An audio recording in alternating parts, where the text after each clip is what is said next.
Welcome to the Renegade Lifestyle Podcast with me, George Papp, seeking to empower you with practical strategies and information to exit the matrix by speaking to experts and individuals making a difference. Check out the Renegade Lifestyle websites. Links will be in the show notes as always. Get access to our monthly research newsletter. And you can also look at our premium membership subscriptions where we basically help people exit the banking system, which is incredibly interesting times right now that we're talking about. We've been talking about exiting the banking system since, well, to be honest, myself a long time ago, but exiting the banking system at least publicly since 2020, and now we're seeing the effects of the real trauma that's going to happen and the trickle down system of the potential collapse coming soon of the banking system. So yeah, exiting the banking system, obviously, creating location independent income, improving health protocols, and helping you as well, even on your spiritual journey. We have those type of people in the team. So our aim is to ultimately help you move away from a system that doesn't serve you, rise above the matrix, and become ungovernable. So today we're joined by Chad Schwartz. He is a practicing apprentice in off-grid autonomy, currently based in Mexico. He is an associate of Earthship Biotexture, if I said that correctly. He managed an Acapulco's construction of an Earthship in Acapulco. He also teaches decentralization skills and English to children. Welcome to the show. How's it going, Chad? It's going very well. It's an honor to be here, so thank you for having me. Thank you for coming on. I mean, we haven't had someone. I mean, we've spoken to many off-grid kind of people, but we haven't spoken to someone in specific to Earthships, as well as actually unschooling as well, which we'll touch on a little bit at the end. But yeah, as always, it's a pleasure to have someone on the show who's actually doing something, definitely something that's material and not just someone watching videos. Unfortunately, there is that gap that needs to be filled, right? Where people, I was that person just watching videos, and then you have to, at the end of the day, put that into your life and actually make a difference for yourself, and then you can do for others. But yes, let's talk about you and your sort of background, your story, how you managed to even get involved in Earthships in particular, and the stuff you're doing now.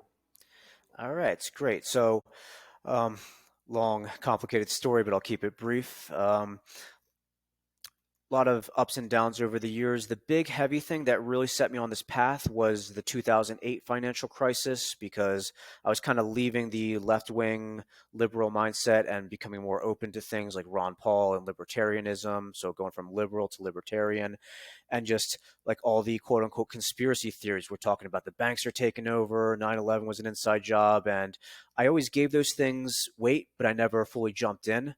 But when 2008 happened and the banks got bailed out and it was just such a controlled demolition of the economy, I said, wow, like my faith in the traditional system just shattered. And I was in the libertarian movement, more in the Philadelphia area. And there was also a survivalist group that operated parallel to the libertarian group. So we would have like anti-war protests, anti-Federal Reserve protests with the libertarian people.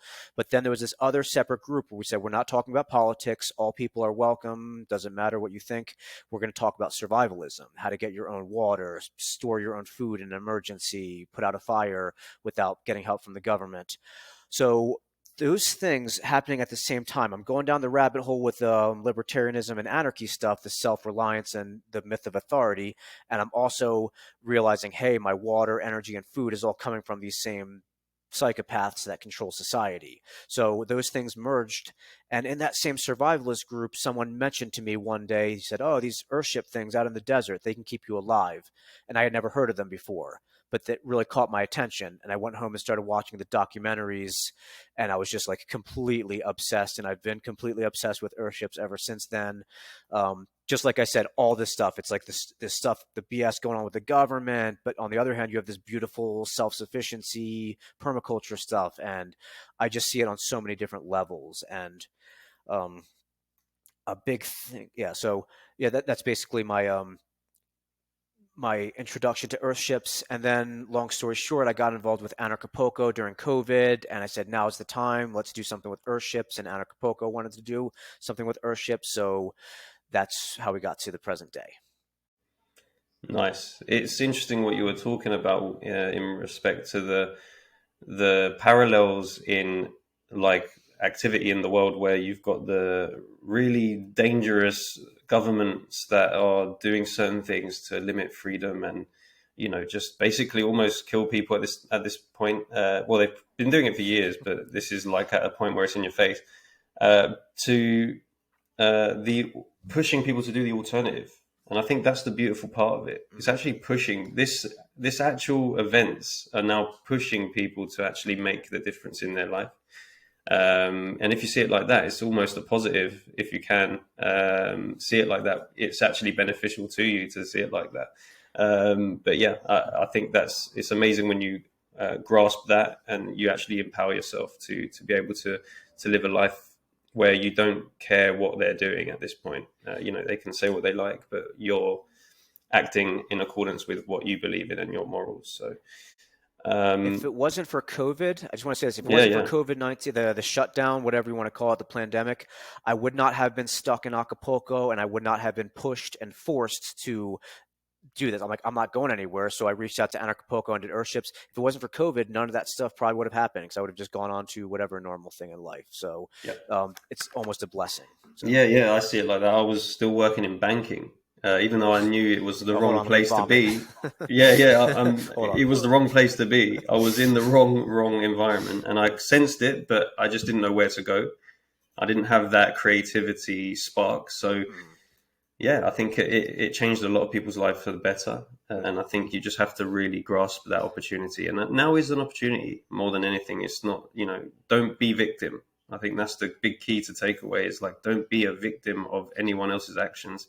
It's in your own hands. So what I say is it's not a dark age we're going into, it's a renaissance, and it really is. Everyone's like, oh, the world is ending, blah, blah, blah. I said it can if you do nothing, but if you decide to do something, it's going to be the most incredible thing in human history. So just start doing stuff. Yeah, indeed. So let's go on to what Earthships are, because many people may not know what they are. And many people sort of have homesteads, stuff like that.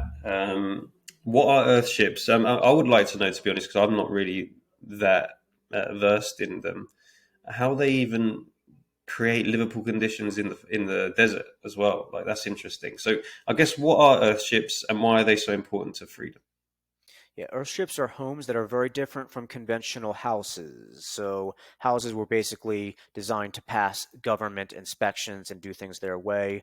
Earthships they provide you with all of your basic life essentials because we're human beings on planet Earth. Doesn't matter who you are, you still need water and food every day. You need to deal with your waste. You need to have stable temperature. Like, you need those things. It's non-negotiable. However, our day-to-day lives, for all those things in our worlds, we're relying on the state to take our garbage away, to take the sewage away, to make sure that the water utilities and the energy is flowing. So we're reliant on these people. Like, if the state disappears tomorrow, yeah, the lights would be shut off and the water would not flow and the garbage would be building up around you.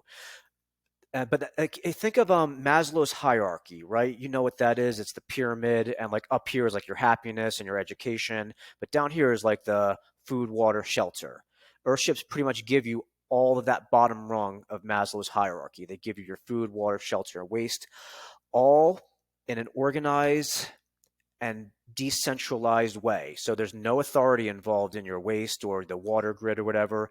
You're getting all this basic stuff that you need for your survival, and it's all in one closed system. So you're getting your energy from your sun, the water from the rain, and your waste is being treated in an efficient way off grid. So all that stuff, it's all being done free of authority. And the final thing is, a lot of people, when you talk about the myth of authority and being free, some people are rightfully scared of that. They say, what about all these things we rely on, like the water? And that's a perfectly valid point. But Earthships begin to answer that. Like, if there was no state, not a problem at all. We can handle all that basic life stuff way better actually than it is now. That's why I love Earthships, because all that basic life essential survival stuff Earthships give you in a peaceful, authoritarian, free way. Yeah, I mean, I've always said those are the key things to be ungovernable, is to not rely on anyone to have the key fundamentals of living. Like you said, having food, water, shelter. I think these are the key points. I mean, why are they? What makes them so different to, let's say, a conventional homestead? Because a lot of people are building homesteads. What are they? How do they differ? Or are they the same thing and they just built differently? I guess a homestead would be similar if it's fully off grid. Homesteads might be bigger, so um, let's see, Earthships do a really good job of, like, if you got cans and bottles and cardboard waste and whatever, food compost, Earthships have a plan for everything. You got your bottles, you can make a bottle wall. Cans, you can make a can wall. Food compost, they have a building plan. So taking your garbage and actually building a structure with it. Um, Homesteads might have a way of dealing with waste, like when you flush the toilet or the shower water goes down the drain. That might happen somewhere further away, but Earthships just do it in a much more closed system, and especially heating. So um, it's always a struggle for heating and cooling. So a homesteader, like the image of a homesteader that I have in my mind is maybe they're out there chopping firewood. I have heard this from homesteaders. Like I've heard women who say, "Oh, I've had to learn how to chop firewood." In Earthships, we're not using any fuel for home heating. So in the wintertime, the winter solstice sun is designed, the greenhouse angle is designed to let the winter solstice sunlight hit the back wall, and then it stores the heat.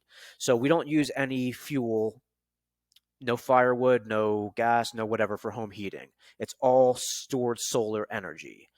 So there's nothing mechanical that can fail. Whereas a normal homesteader might be out there chopping firewood to burn wood during the winter, which is like a fun, folksy thing to do, but it's just not necessary if you have a properly built home like an Earthship, which uses passive solar. So, in my opinion, Earthships are super efficient and have it all in a more closed system. That's interesting. Yeah, so you wouldn't even rely on those resources, which is good. What would it be able to? I mean, what kind of temperatures? I mean, I don't suspect you could have an Earthship in like Alaska, but I mean, I don't know. Maybe you can. I mean, maybe it's the way I you do build know them. that Canada has Earthships. I don't know how far north they go. So they can be done in Canada, but um, Can they like trap the heat even in places that don't really have that much of a good weather, let's say, or warm weather? if you were like, so Earthships, all Earthships, regardless of the climate, they all have a what do you call them? Firewood stove. What's the oven where it's like it burns very slowly? Oh yeah, Fire. I've It's got like to I've it's got not to a check that. normal fireplace. It's like a very efficient oven for home heating. So Earthships put all of them as a safety, but in case like it's in an extremely cold climate and it's very cloudy in the winter, if you can't get that heat, you can just fire that up. And because they're already built to trap the heat in, even just a little bit of a heater is going to do an awesome job. So you would just need a little bit of heat. So if you lived in Alaska and still had a passive solar home and you weren't getting enough sun, your Earthship is already super insulated and thermal mass insulated. They're basically like a thermos. You think of, like, you put Yeah, something hot in a thermos and seal it up. Earthships are like that. They just seal in that temperature. So even if you lived in a super dark place in the winter, just the well insulated mass of the Earthship, if you have like a oven stove, it will keep you. It's plenty to keep you warm throughout the winter. nice. Yeah, I mean, I kind of had a look at them, and I just thought, wow, like they really look different. Like how are they? Because you can see like some of the way they're built are kind of smooth texture and stuff. I mean, what are they genuinely made out of in terms of material, or is it The cool differ every time? It's different in every climate. Yeah. So generally, at least half of the material is going to be repurposed or natural material. You still need some cement or some proper, carpentry, but you can get away with at least half of it being recycled material, and they have these weird shapes. A lot of people have like their vision of their dream house and they want it to look a certain way. If you want to be fully off grid and fully independent of the state, you need to keep that on the sideline. So maybe someday you can have your beautiful dream home and design, but if your home is going to capture and store sunlight, capture and store water, and be super insulated, and have the indoor gray water system and the outdoor black water, that's very complicated stuff, and it has to be built a certain way in order to catch that winter sun and catch the rainwater. So it might look a little bit weird, but that's why they're in the shape that they're in, because we're doing so many complicated stuff and having it all work. It's a science to have it all work together. Yeah, I would always try and be like, look, get the basics first and then build on that. Like, you can always build on that and make the improvements to make it look like what you want. But I think the first part is to get autonomous. I think is the main aim here. You're a human being, you need that stuff, and once you get that stuff fully independent and fully ungoverned, then you can have your fancy, sculptures and whatever living room. So Yeah, cool. Let's talk about Anarchapulco. I know you've been sort of part of that event. Talk about what you've done there, and what kind of workshops, I guess, you were running there, and how that went. Yep. So as I mentioned earlier, during the COVID shutdown, we weren't going anywhere. So I made a video. I had just finished the online Earthship Academy, and I wanted to get going with it. As you said earlier, not just sitting around watching videos, actually doing stuff. And I'm actually in a point where I can really help people begin to transition and do things in a very small way and then ramp up to bigger things. You got to have that little easy inroad and then ramp up, which we're developing. But Anarchapulco and we communicated after I finished the Earthship Academy, and they said, hey, let's do something together. So we did finish an Earthship there in Acapulco. It was an incredible experience, and it was fully self-sufficient. Unfortunately, because Earthships are very complicated, we had some trouble with some floodwater issues, and that's okay. We found a better piece of land, and we're just relocating and rebuilding on a way better piece of land, and actually bigger, so we have more space, more everything. So it's going to take a little bit longer to finish the end goal, but the good news is I'm really excited with this new piece of land. Like when I just walk around, I see like, oh, we can do that over there and that over there. I'm like a kid in a freaking candy store at the new land. So we did finish, we finished a fully functioning Earthship. It was very small and simple. It was not the big ones that you might see on YouTube. Ours was basically just for like one or two people. It was like a big living room basically. And then our greenhouse turned out really well. Our shower and so like we're talking about non-reliance on a state. In a normal home, you take a shower and the water goes down the drain, and you're relying on, most people don't even think about that. Like, where does that water go? A lot of people want to think about the fun and flashy things like Bitcoin and this and that, but they don't want to think about the basic stuff. How are you going to survive? Like, who's going to take care of that drain water? And in Earthships, they've got that figured out. The drain water goes underneath your greenhouse, and the plants treat that water. So our greenhouse turned out pretty well. We had a really nice shower, and the shower water was treated by the plant roots. And you can actually reduce your water usage by 4 times in an Earthship. They have 4 usage. So a normal home uses like 80 gallons a day. In an Earthship, you can get by with 20 gallons of water a day. So our Earthship that we built was fully functioning. Like we got across the finish line and all that stuff. But what I thought was going to take a couple of months is now going to take a couple of years to finish. And that's fine because we're learning how to do it and we're teaching others how to do it. So yeah. I'll just say this: Earthships do 6 things. They give you your waste. You build with your garbage. You can build stuff with it. You get your water, energy, food, and stable temperature. There's 6 things.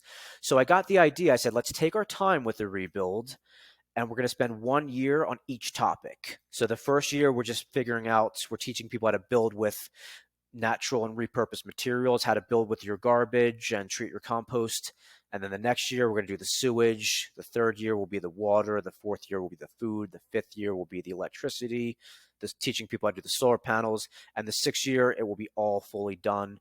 So we're deliberately going very, very slowly because we want to learn and teach and have a good time and do it properly. So yeah, we have Yeah. our new think forward. So I've been with Acapulco now. This year they invited me on to manage a stage because they liked the Earthship so much.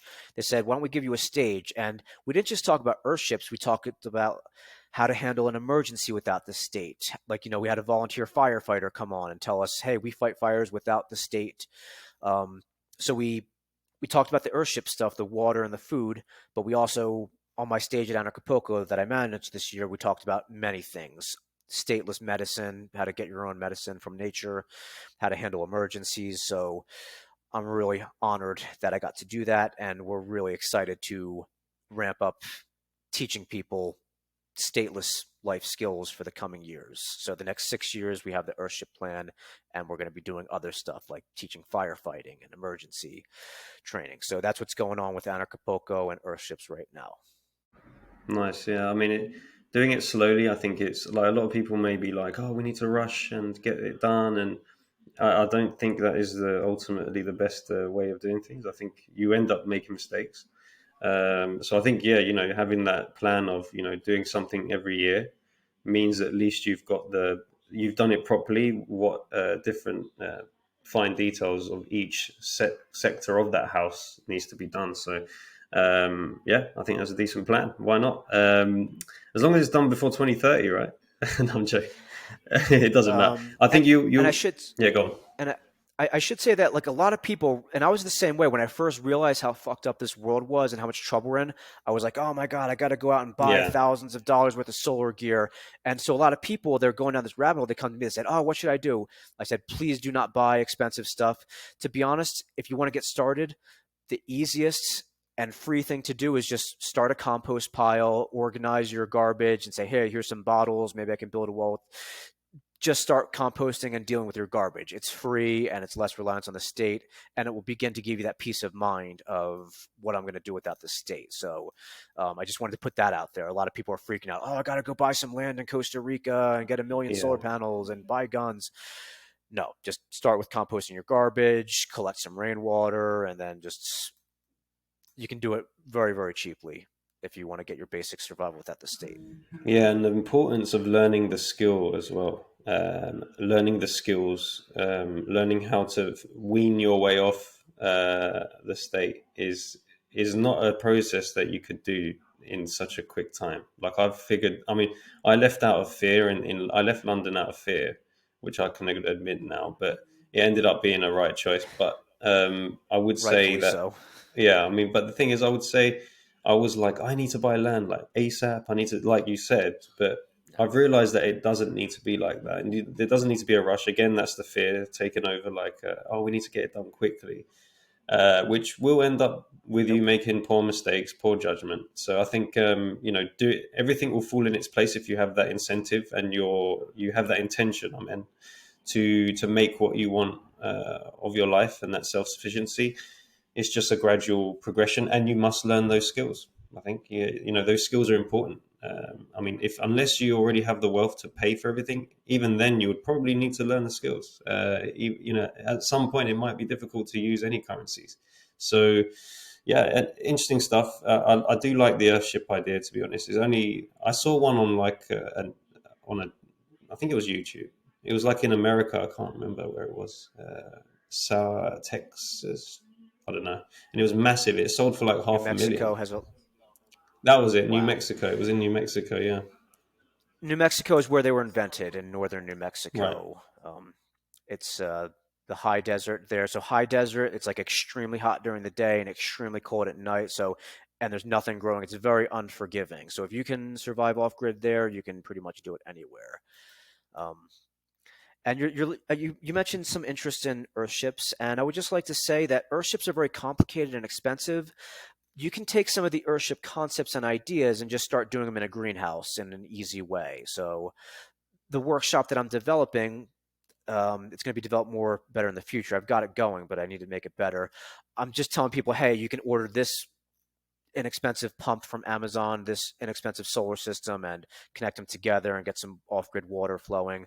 I'm trying to make it really easy and inexpensive for people to play with the Earthship concepts, because like you, when you saw them on YouTube and it's like, wow, this big complicated thing and it's super expensive, I think it's a Yeah. barrier why more people don't have this stuff. Doesn't need to be so complicated or Yeah. expensive. I think people put that barrier on themselves. It's like, okay, so they're worth that much, or look how much work goes into even a homestead. I don't think I can do it. Like, I'm not in the position. But it's It's a all about the lot. small Yes. steps. Yeah, it is a lot, but it's all about the mini steps, the small steps. Even where you currently are, like you said, you can make that difference. So yeah, really good stuff. I wanted to talk about, I guess, your current projects that you're working on, other than obviously the Anarchapulco stuff.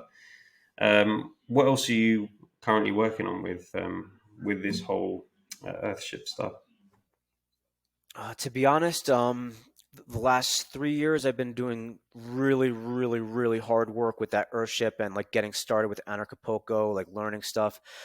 At the moment, I'm freaking like after Anarchapulco ended a month ago, like all of us, like the workers are like we all just completely crashed and went into hibernation. Like we're all exhausted, and I'm extremely exhausted from the last 3 years. So that's why I developed a 6 year plan. I said I'm so tired, so many things have gone wrong. I said we're just chilling, and so um, Anarchapulco. Um, it's been a blessing and an honor, but I need to relax a little bit. To be honest, I almost canceled the podcast because you had reached out to me like a couple, like 2 months ago. And after Anarchapulco, I was so tired and you messaged me. I was almost about to cancel. I said, no, I don't need to cancel it. It'll be fun. So it's not that bad, but that's how exhausted I was. So going forward, me and some of the people who are going to be helping me do the next 6 years, we're having a monthly meeting, and we're like, planning things out with like, the long-term land agreement and troubleshooting with, materials. And because Acapulco is a tough place, it's a seismic zone, it's a flood zone. There's lots of snakes and scorpions and interesting wildlife like that. So it's really a challenge to do this here, but we're doing it. But so for the next year, we're really just in the planning stage of how we're going to build the solar and build the living space. So the first year of the build, as I mentioned, we're just focusing on the first principle, which is building with natural and repurposed material. We've already been going around collecting some of the garbage because the land we're building in, it's a walled-in area, but it's in more of like a developing, pretty much a slum area in Acapulco. It's really not a nice area.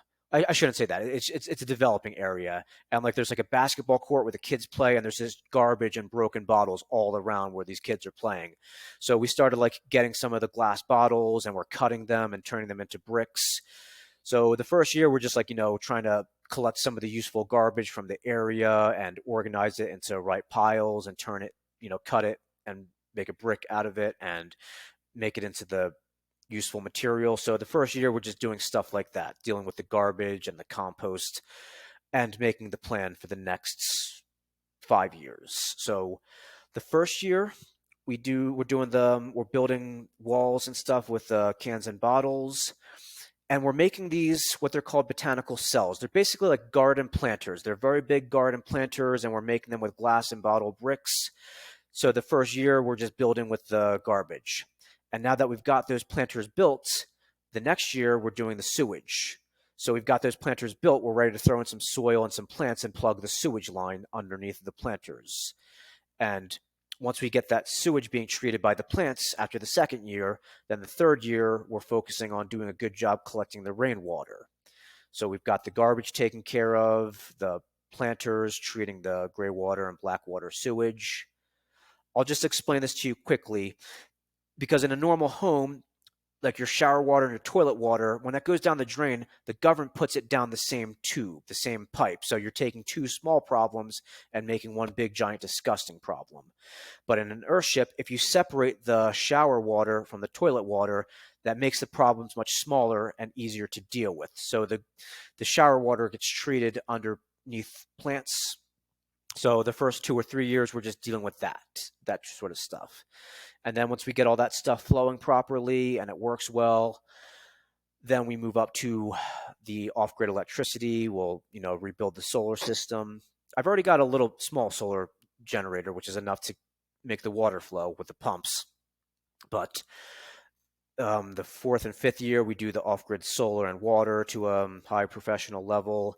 And then the sixth year, we will have the living space fully functional. Hopefully, the living space will be functional long before then, but we're giving ourselves plenty of time to do that. And that's the gist Excellent. of what Yeah. we're doing now. And every year at Anarchapulco, we're going to have a workshop on that theme that we worked on. So Anarchapulco 2024, we're going to have a workshop all about how to build with your garbage. So fairly simple one. And so if anybody comes to Anarchapulco 2024, if they take our workshop, you're going to learn all about how to take your garbage and build something useful out of it. Yeah, I was going to ask if you're going to go again. So there's the answer. He's going to be there Yep. next year. So if anyone's interested, visit. Actually, I don't even know the website, but Anarchapulco. We'll have it in the. We'll have it in the. Anarchapulco.com. Oh, there it is. We'll have that in the show notes as well. If anyone's not familiar, I'm sure most of the listeners are familiar, to be honest. But yeah, we'll have that in the show notes as well. Hey guys, just wanted to let you know about the upcoming event you don't want to miss, Monerotopia 23, the People's Money event happening May 6th and 7th in Mexico City. Join Monero developers, privacy tech project contributors, cypherpunks, and free speech advocates for talks and workshops, including Monero 101 for beginners and advanced workshops for contributors. Plus, there will be an Adoption Alley section showcasing projects and companies that already currently accept Monero. Tickets are very affordable, starting at $99 for all 3 days, with a special $25 ticket for locals. Use promo code RENEGADE to get 10% off at monerotopia.com. Let's go on to another piece of work that you do or you have done in the past in regards to unschooling. Well, you said sort of stateless education that you like to call it, that you work on. What is that concept, and why is it so important? I know most of the people listening probably are versed on why it's important, but what is the concept and how does it work in that sense? So stateless education is a much more broad thing. It's just any sort of education that's not run by the government is stateless education. And unschooling is a concept of not forcing the curriculum on students, of like just getting creative with like fun and games and getting them interested. Um, I've the specific thing of unschooling, I have done it before, but not as my full-time job. I've always done stateless education. I've been an English teacher for the last decade. Before COVID, I had my own tutoring business in Taiwan, and it was all. I have lots of ridiculous stories of how the government um, gave us trouble. So I would teach in the private schools, and then I started tutoring and doing freelance work. And because I was a foreigner, like especially I was in Taiwan and they have very strict laws there. And literally, I was doing some freelance work at a local school. We were just teaching the kids some ABCs, and there was a government inspection, and I wasn't allowed to go back there because I was a foreign teacher and I didn't have the right paperwork. So I was like, wow, the government literally just stopped me from teaching the alphabet to some kids. This is crazy. Um, so I've always done stateless education. I'm really big on online teaching. A lot of people are like, oh, without the government, all the kids are not going to be educated. And I say, not at all. We have so much incredible technology for education these days and so much good curriculum. So I've done stateless education and I do it every day. It's how I make a living. That's another thing I love to argue with the statists about. I say, no, education is handled so much better when it's not done by the state. And unschooling, I've done it.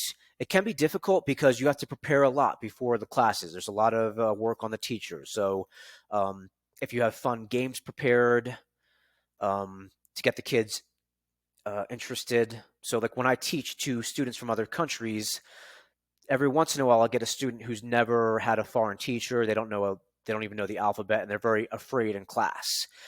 But a lot of the material that I have, it's like, Disney characters, this, and, colorful stuff that it gets them interested and they want to do it. They want to like keep on doing it. So unschooling takes a lot of preparation and work, but I have done it with certain aspects of my teaching before. And if I had more time, I would be pretty much an unschooler. and I'd be making money that way. But the Earthship work and the Acapulco work has held me back from spending too much time preparing the proper unschooling material.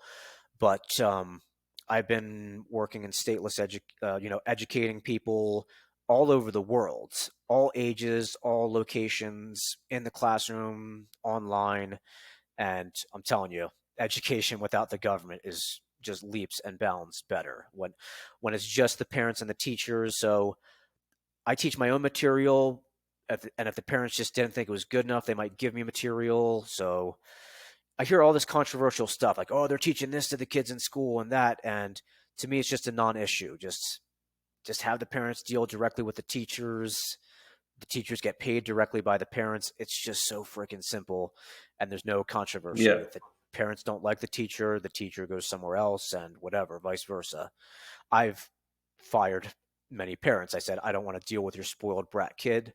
You have to develop those relationships, and it works much better in everyone's favor if there's no state involved.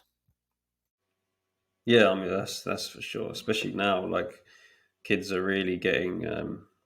I don't even know what the word is. Really, they're being exposed to things they shouldn't really be. I'm saying that really nicely, to be honest, but they're not in a safe environment at all. And then they're also in that prison-like environment, also, and they're basically being taught to be in a factory kind of setting where they put their hand up and to go toilet, and they have to listen to a bell that triggers them to the Prussian system, right? So yeah, and it doesn't make sense, and it only like only once you kind of know, like you look into it and you think, wow, like I actually went to one of them as well. I think there is like It was a nightmare. it is. I mean, it is. I mean, people do enjoy it, and I think there's one question that a lot of people do ask, and that's the socializing aspect. Obviously, socializing with other kids that are kind of probably statists isn't maybe beneficial. But how would someone get over that? If let's for example say that you're living on a homestead and you want to unschool your child. Obviously, you got a lot of education resources. If you got a homestead, you can teach them how to grow food. You can teach them how to be basically self-sufficient, which is amazing, and go into nature and all of that. But how would you say would be a good socializing option for someone who's in an unschool environment, homeschool environment? That's a great question. And to be honest, it's very, very simple. And with online teaching, a lot of people are worried about that. Hey, my kid is just not there, he's just there alone, he's not getting out of the house. It's really simple. You can still have groups of kids, and I've taught like this. You can still have groups of kids going to like one parent's house in the neighborhood. Like maybe one stay-at-home mom says, "Okay, the kids can come learn at my house." Not all parents want to do that, but I guarantee you in your neighborhood, there's going to be one mother who's going to be like, okay, as long as the kids behave. So when I taught in Taiwan, sometimes I would go to a family and just teach one child. I literally did this. I would go to one house and teach one child, and right next door, I would just walk next door after I was done with them, and next door there would be a group of kids around this woman's kitchen table. She was a teacher. She was a Taiwanese woman, but she wanted to have a native speaking English teacher. So they paid me to go there, and the kids are all socializing. They're having fun. They're playing games. And it's not in some government center. It's just in a living room. So this one woman said, okay, the kids, like, if they're between the ages of like 8 and 10 or whatever, and they're well behaved, we can come and do the socializing here. So that's a great question you asked. And to me, it's just so simple. Like, why do you need a big centralized state-run thing for kids to come together and play? They can do that out in a field or something like that. And it's still structured. I was still teaching English to them, but I have a video of it somewhere on my computer. I was watching it yesterday, and the kids were laughing and having a blast, and just in this around this kitchen table where I'm teaching, and and they were socializing and all that stuff. So simple answer: you don't need a government center to have kids socialize. Yeah, I just don't think that is the premise to send your child to school, is to socialize. Although it is a big thing, I would say there's so many other alternatives, like you said. And there's actually something that I thought of, which was sending your child to clubs that are sort of extracurricular, as they call it. So, sending them to self-defense, or sending them to a permaculture class, or sending them to blah blah blah. And then you can go and mingle with those, those kids can then socialize with actual, probably will be like minds at that point. And that will probably be a lot more beneficial than, just having to be forced into a group of people at school. And like Where, that, the parents would have more choice. Like if they like the yeah, karate class or the permaculture class, um, a lot of parents, like right-wing parents or left-wing parents, are always pointing out, oh, the school is teaching this and I don't like it. But in the system you're talking about, the parents just say, okay, we're just going to go to something else. It yeah, runs so much more simple, and you don't need authority to run community or educate children. That's a myth. it is a myth. When you're talking basics like reading and writing and math, like we're not talking algebra, which is mostly useless. I get why they teach it in a sense of logic, but working out math problems. But I would say that all of this is available online in a decentralized way. Kind of. Obviously, we know the internet is not really decentralized, but at the moment it's accessible and you can learn things online. Probably 100% better than being taught by a brainwashed teacher at this point, who most likely support so many of the things that the government are doing. Because, I mean, to be honest, you speak to a lot of They teachers get who their actually paycheck. fall in, yeah, they fall into the trap as well. A lot of teachers, because they kind of are getting money from the state, and they just fall into the trap of really agreeing with everything that happens. And I think that's kind of what you have to be a teacher, really. I mean, you're kind of teaching stuff that is just given to you and never questioned. So I think that's a massive thing. But yeah, it's definitely a topic that I want to go into a lot more, because I'm having a child soon. So I'm definitely someone who needs to look into this a lot more. But I have an idea, but I'm definitely open to more. And you have at least Yeah, 6 years until the kid's at that kindergarten age. So if you got the next 6 years to figure this to stuff figure it out, out. that's plenty of time. Just like the That's Earthship, plenty. 5 or 6 years. So yeah, just figure it out as you go. It'll be fun. Indeed, yeah. No, I've told myself, yeah, I've got time. I've got time to think about it. But I'm looking forward to it, because their imaginations at a young age are always like, I feel, bombarded with just uncreative things, where they basically get squashed into basically what they want them to become, and so they're not able to flourish creatively. So I think, allowing them to make some choices in a sense with what they want to learn. Look, hi dad, I look how beautiful that butterfly. Look at the insects, or look at nature. And then you can get a tutor to come in, or someone who studies nature, or does some kind of permaculture, anything, to have a class and see if they like it, and then we can continue that. Just stuff, little things like that. I think that really goes a long way, and it just sounds like it makes a lot more sense than what the current system is about. Yeah, so a lot of people might not know about candles in the dark. I know a lot of people who follow Larkin Rose or Anarcho will know about candles in the dark. Um, I know it's kind of a bit of a different subject from what we were last talking about, but I needed to mention this because you work on this. So I wanted to know, if I hope you can actually tell the viewers, listeners, what it is, what Candles in the Dark is. Yeah, and basically the concept and how it works. And yeah, it might be a bit abstract, but it is absolutely related to what we're talking about: stateless education and Earthships giving you everything without authority. Larkin Rose is basically he's an anarchist, and he's a brilliant speaker and writer, and he's one of the people that really pushed me to go down the rabbit hole of freedom way further than I was. I was like, no, I'm happy being a libertarian, some authority. And then guys like Larkin are like, no, you need to keep going further. Him and Mark Passio just like shoving me down the rabbit hole, not letting me go. Um, but Larkin Rose, he's been an anarchist since like 1996, so like long before many of us joined the freedom movement. And he was a tax protester back in the day. He went to prison for being an IRS protester.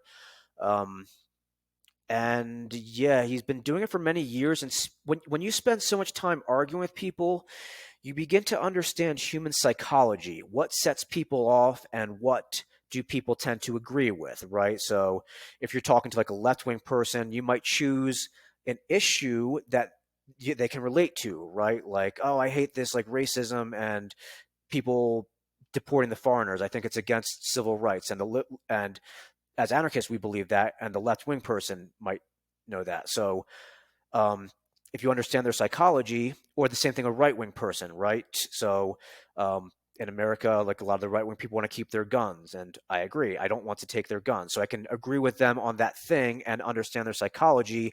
And if somebody is not arguing with you, if you understand their psychology, you can prove a point to them, because if they're arguing with you and you're offending them, they're going to be defensive, and they're not human. We just don't listen, right? The human mind, we are weird. We're not reasonable. Like we're very stubborn. But if you can navigate human psychology of like understanding, is this person like a left wing person or a right wing person, and what can I say? And we're asking them questions. So it's something called the Socratic method.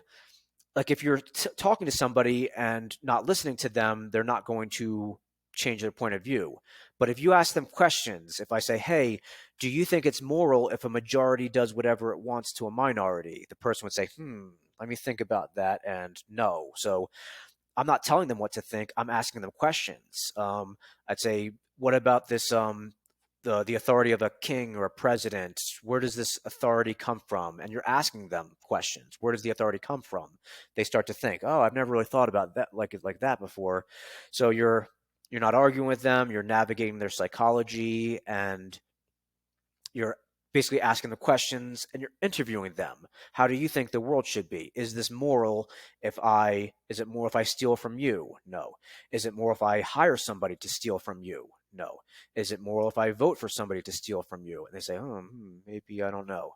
So Candles in the Dark, if anybody out there is interested in becoming better at speaking to people about freedom, I really recommend Candles in the Dark, because I've had so many like really fun conversations, like conversations with people that are statists, and I disagree with them, but I'm not arguing with them. I'm asking them sort of fun and interesting questions. I'm actually getting a kick out of it, like watching them think, where does authority come from? It's really non-confrontational. Candles in the Dark, it's a workshop run by Larkin Rose. So look up, if you're interested in this, look up Candles in the Dark, Larkin Rose class or workshop. Look it up online. You'll find it. Candles in the Dark, Larkin Rose. And it's worth every freaking penny, because once you start doing it, I've done it with many of my students around the world. I've just asked them the questions about freedom, and I watch the looks on their faces thinking about it. I don't know. Let me see, where does authority come from? The class will teach you how to navigate human psychology, not set people off or piss them off, but to ask them questions and listen to them, and get them to consider the world from a more freedom-oriented perspective. So I've done, if you go to my YouTube channel, it's Trivium Autonomy on YouTube. I've got a lot of videos, but you'll see one. It's me with my Taiwanese student, Candles in the Dark in Taiwan. That was actually my favorite one that I've done. And it was my student who's a statist, but we had a really fun time just going through these Candles in the Dark questions. And they're basically philosophy questions, not arguments. So if you're interested in getting better at speaking with people and getting them to understand freedom, you really need to take Candles in the Dark, because in my opinion, it's the best way for a freedom loving person like an anarchist or a libertarian, it's your best way to have productive conversations with statists. I really love that concept, because when you first kind of become aware of what's going on, you kind of get angry, and you want to shout at everyone who doesn't really see any of the issues. You shout and you get angry, and you think that's going to work, right? So once you realize that never works and people get defensive, you would also get defensive if you were shouted at, really, in a sense. But when you actually are open to have a discussion, kind of put away your emotional stuff that gets in the way, because you might be passionate about it. Obviously, you're potentially in fear, but you need to really kind of lower those emotions and move them a bit out of the way to just have a discussion, and find mutual ground. Like you said, that was really impressive, because I actually had a conversation with I actually am incredibly. I'm actually a really good friend with a guy who's a communist in this village. He's a communist, right? He's full left wing, but we agree on those issues that you discussed. Like, obviously, the fact that the state, you know, that they want to be more inclusive with, people of different nationalities, etc., like that. They're not pro to wars. I mean, it's kind of different now in the US. Like the left and right are kind of just all just It whatever did a now. But 180, man. It's crazy. yeah, so there are topics that you can discuss that you might agree on. Don't just because he identifies as a state, a communist or something, doesn't mean that their intentions are bad. You'll be surprised that most people's intentions are good, but they're just kind of on a different road. Maybe they've been kind of gone down the wrong path, or they believe in something that may not be the solution. Not to say that we have it either, but I think the key is to find those mutual grounds and discuss them. And I think the Socratic method really does work. I'm actually interested in doing candles in the dark myself, because I'm sure I could improve on that. I think everyone I could. would actually strongly encourage you to, because it's to be honest, like it's a fun one too. If you take the online one, you can like watch the videos over and over again, and you learn so much about human psychology and how to have productive conversations, because everybody has some aspect of the truth, right? Um, it's difficult to say anything true about communism, but Yeah. you find some element of truth or humanity that that guy has that you could relate to, and yeah, and then just ask them questions about, do we need to have all this good stuff given to us with the government holding a gun to our heads? And you would probably end up saying no.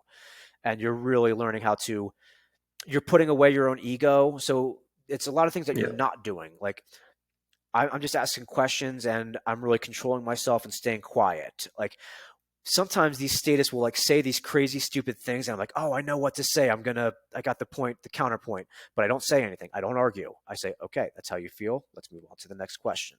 um, it's really, candles in the dark really opened my mind up to the human psychology and just how you can talk to people about peace and freedom. So it's Nice. really a must for anybody who wants to go down this road. Sounds good. Sounds good. I'm going to look into it. I did look into it a couple of years ago. I just didn't do anything about it. But yeah, I I'll think send you the YouTube on Telegram. I'm going to send you the video of the candles in the dark that I did with my student, and you might yeah, want to nice. check it out. I'll have that in the show notes as well. Um, Show notes. Well, we'll have that in the description there. All the links that we have here, we'll have in the description. So, Chad, where can people find your work? At the all the moment, projects you're working on. at the moment I'm doing a revamp. So my old website was shut down. I have an Odysee and a YouTube. It's just Trivium Autonomy, and I'm getting a new website. So, and I'm gonna be developing. I'm developing a mailing list. So if anybody wants to communicate with me or get my stuff, message me at triviumautonomy@gmail.com.